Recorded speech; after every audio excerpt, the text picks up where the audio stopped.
në raportin tim personal politik, mua nuk më bën shumë sens. Realisht ju them, nëse krimi është apo jo. Nuk kam mbrojtje që ta denoncoj, ta kallëzoj, ta referoj dhe të përballem me të pavarësisht se sot s'kam asnjë mbrojtje.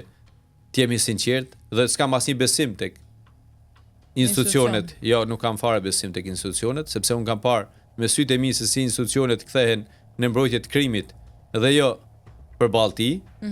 Por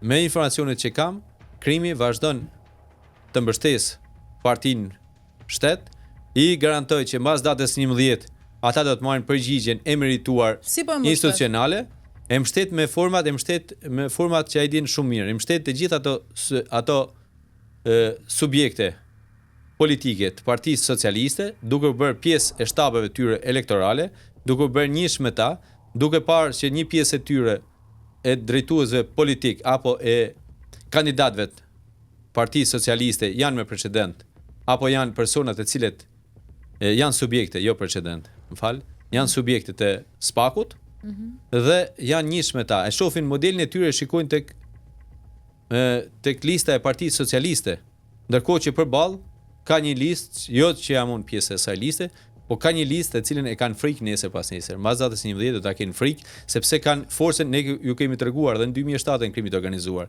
Ju kemi dhënë përgjigjen e merituar institucionale, unë kam qenë pjesë e policisë shtetit dhe atëherë, dhe ju kemi dhënë përgjigjen e merituar institucionale, do t'ju japim sërish mbas datës 11, do të përballen me forcën e ligjit. Ke pritshmëri nga SPAK për krimet zgjedhore? Unë realisht nuk kam. Pse? Nuk kam, unë e kam me prova. Në vitin 2023 unë kam qenë një prej kandidatëve për kryetar bashkie në bashkinë e Kamzës, dhe kam referuar 100 emra, me emër mbi emër, atësi, vendodhje, veprime të cilat kanë kryer. Ishte përballë Rakip Sulit, po. Përballë Rakip kompjuterit dhe me krim kibernetik ka manipuluar, ka vjedhur mandatin e kryetarit bashkisë Kamzës.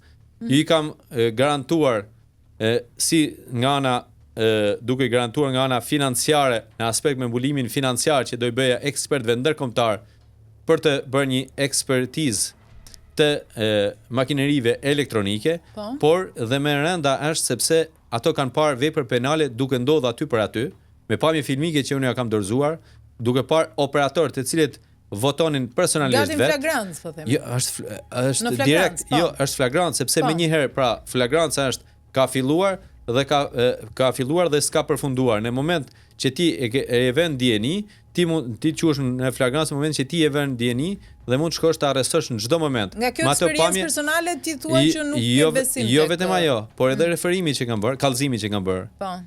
Para 5 ditësh, unë nuk shoh që të ketë asnjë lëvizje. Edhe sot, edhe tani që po vija në rrugë, jo, më fal. Edhe tani që po vija, në rrugën Dervish Ruzha në Babru, po shtroi zhavor elektoral, nuk ka asnjë tabel me punojës bashkie, nuk ka tabela, është akt administrativ, e cila tregon tenderimin, e cila tregon fillimin dhe përfundimin e punimeve. Pra këto para që janë taksat, edhe mijat edhe juajt edhe çdo taksapaguesi qarku Tiranës apo të pjesës, po themi, sepse ka disa tendera që bëhen me administrim lokal bashkiak, po ka edhe tendera që bëhen nga buxheti i shtetit. Dhe në moment që ti nuk ke asnjë njoftim, akt administrativ siç është tabela e punimeve, atëherë ajo vepër publike që po rikonstruktohet apo po ndërtohet nga e para, është kundërshtim me ligjin, është ndërtim në final, është ndërtim pa leje. Dhe këtë ndërtimin pa leje, një qytetar i cili me pagën e vet, me ato remitanca që i sillen fëmijët e vet që rroptohen në emigrim, në qoftë se shkon për të rregulluar çatin, ne marrim arrestojmë, fusim burg edhe denojmë. Edhe do paguaj qimet e kokës në prokurie me avokate me tjera me radhë në një shtet i cili ka dështuar në çdo aspekt, në dhënie drejtësisë, një drejtësi e cila do t'i jepet ndoshta një vendim që do t'i jepet mbas 10 apo 15 vjetësh. Tani unë nuk e kuptoj se ja shkatrojmë jetën, ndërsa kryetari i bashkisë me drejtorët e tij në varësi, me taksat tona arrin që të kryej vepër penale çdo ditë nga mëngjesi deri në darkë, i pashqetësuar nga SPAK-u, i mbrojtur, jo vetëm i pashqetësuar. Ço shpreh gabim, i mbrojtur nga SPAK-u. Në moment që un kam bërë mbi 5-6 kallëzime, jo vetëm un, kanë bërë edhe të tjerë. Po mirë, dakor, tani ju thoni, po jo se ka një paradoks këtu. Për shembull, ju thoni që ose më saktë denonconi gjithë këto prova, fakte, sipas jush që i keni çuar edhe në organet e drejtësisë, për kundërshtarin tuaj politik. Atëherë pse nga ana tjetër ju shprehni siguri për fitoren e 11 majit? Ku e dini ju që nuk do të ndodhte e njëjta histori nëse marrim të mirë qen denoncimin tuaj? Ja kanë heq vetëm një mekanizëm, jo se ja kanë heq, edhe ja ka heq KQZ-ja, një mekanizëm i cili e shpëtoi në 2023 rakipin në Kamës, vetëm votimin elektronik. Ishte vetëm një mundësi që ai të merrte bashkinë e Kamzës, edhe sot po të dilni, pa mua në çdo lagje të Kamzës, do ju thonë që edhe socialistët vet janë të habitur se si ka fituar rakipi në Kamës, sepse në çdo 3 prekje një shkonte për në çdo 3 prekje në emrin tim, çdo klikime 3 vota që i bie në votim elektronik, një prej tyre shkonte për rakipin. Pra ai ka marrë eksaktësisht dhe bëhet një analizë, ka marrë 1/3 e votave që du të kalonte. Po dakor, vetëm kjo është forma, pra algoritëm, vetëm atë mundësi, vetëm përmes asaj forme nuk ka influencuar edhe më para. Partia Demokratike pas ka gënjur kur ka denoncuar gjithmonë që Edi Rama i ka vjedhur zgjedhjet në rang kombëtar. I ka vjedhur, po them për Kamzën. Po kemi pasur numërim elektronik gjithandej na. Jo, ne po analizojmë, ka edhe metoda tjera. Ne po analizojmë Kamzën tani. Dhe po pra në Kamz nuk aplikohet asgjë. Se deri para pak thatë që po hidhet asfalt, prandaj. Po pra, është një formë thash ajo. E vetmja mënyrë dhe ju më pyetët se si do fitoni. Po. Në 11 maj. Po pra, po, ai mund të përdorë edhe forma alternative. Ajo po pra, një nga forma, thash forma kryesore ka qenë kjo. Pra 1/3 e votave. Rakip Suli e ka marrë me mashtrim kibernetik, kompjuterik, krim kibernetik. Fushë cilën besoj që e njoh mirë sepse kam qenë 8 vjet shefi i atij sektori. Nuk mu dha mundësia nga institucionet, është akoma edhe ky është kallëzim në SPAK që s'është dhënë asnjë përgjigje akoma. Dhe pres që ta japin atë përgjigje, aty janë kompjutrat dhe ju kam thënë hapni 10 kompjutra nga 136 që janë, nëse ato dalin që nuk ka ndërhyrje kibernetike, unë mbaj përgjegjësi edhe penale edhe politike. Nëse s'ka ndërhyrje. Dhe i kanë hequr nga çekullimi sot ato. Sepse e din shumë mirë se çfarë kanë bërë, i kanë parë edhe në pamje filmike si i hedhin në kamiona. Si keni u pritshmërit për rezultatin e Tiranës? Shiko, në rang koalicioni plas. Koalicioni pritshmërit dhe sondazhet e mia maten në terren, nuk maten në media. Nuk i besoni sondazhet në media? Nuk i besoj. Po pse? Nuk i besoj sepse un kam parë në media që ato serviren dhe sondazhet e tyre merr një telefonata. Zgjedhja ta i shkojnë shumë afër rezultatit. Jo, un kam parë edhe sondazhet në Amerikë. I keni parë dhe ju si dolën. Ishte për të fituar kundërshtarja e Trumpit. Jo, se kemi shpëtim fare. Ju siguroj për një diçka.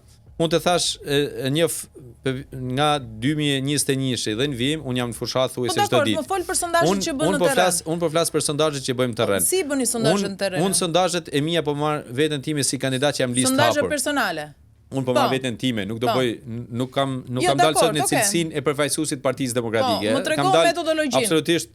Si një kandidat dhe kam derë që të jem në siglën e Partisë Demokratike, por unë po të them një formë, nuk kam marr fare listën e Partisë Demokratike, duke i respektuar absolutisht gjithë demokratët sepse më kanë votë besuar edhe në primare për kryetar, edhe për kandidat për kryetar bashkie dhe sërish masivisht më kanë votuar ndër më të votuarit në Tiranë si kandidat i Partisë Demokratike dhe kam kërkuar në media direkt që të jem listë hapur, jo listë mbyllur. Por unë kam marrë dhe telefonoj listën e Partisë Socialiste, jo të Partisë Demokratike. Telefonon qytetarët që kanë bindje të majta? Që ne kemi listuar.